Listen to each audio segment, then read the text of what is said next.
അതിപുരാതനവും കേരളത്തിലെ 108 ഭഗവതി ക്ഷേത്രങ്ങളിൽ പ്രശസ്തമായ ക്ഷേത്രമാണ് നെല്ലിയോട്ട് ദുർഗാ ഭഗവതി ക്ഷേത്രം. 500 വർഷത്തോളം പഴക്കമുള്ള ക്ഷേത്രത്തിന്റെ പ്രതിഷ്ഠാദിന മഹോത്സവം ഏപ്രിൽ 21-ന് ആരംഭിക്കും. 4 ദിവസം നീണ്ടുനിൽക്കുന്ന പ്രതിഷ്ഠാദിന മഹോത്സവം 26-നാണ് സമാപിക്കുന്നത്. നൊന്തു വിളിച്ചാൽ വിളി കേൾക്കുന്ന ദേവിയാണ് നെല്ലിയോട്ട് ഭഗവതി ക്ഷേത്രത്തിൽ.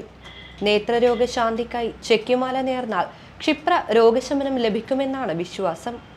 ഏകദേശം 500 വർഷത്തോളം പഴക്കമുള്ള ക്ഷേത്രമാണിതെന്ന് കരുതപ്പെടുന്നു. കാലാന്തരത്തിൽ ക്ഷേത്രം നാശോന്മുഖമായി മാറിയപ്പോൾ അന്നത്തെ നാട്ടുകാരും ഗുരുസ്ഥാനികരും ചേർന്ന് ക്ഷേത്രത്തെ പുനരുദ്ധരിച്ചിരുന്നു.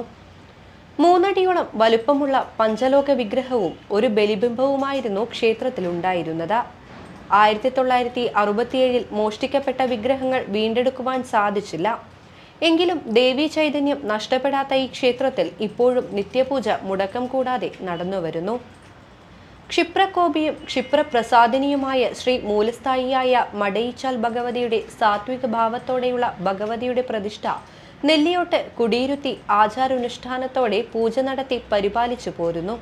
ഇവിടെ നാനാദേശത്തു നിന്നും ഭക്തജനങ്ങൾ തങ്ങളുടെ ആഗ്രഹ സാഫല്യത്തിനായി പ്രാർത്ഥനാപൂർവം ഭജിച്ച് സന്നിധിയിലെത്തി മനസംതൃപ്തിയോടെ മടങ്ങാറുണ്ട്.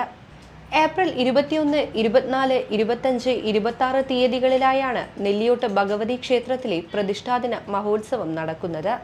21-ന് മടയിച്ചാൽ ചാമുണ്ടി കലശം, 24-ന് വെള്ളിയാഴ്ച വൈകിട്ട് 5-ന് കടമ്പേരി ചുഴലി ഭഗവതി ക്ഷേത്ര പരിസരത്തുനിന്ന് നെല്ലിയോട്ടേക്ക് ഘോഷയാത്ര, രാത്രി 8:30-ന് കലാസന്ധ്യ എന്നിവ അരങ്ങേറും.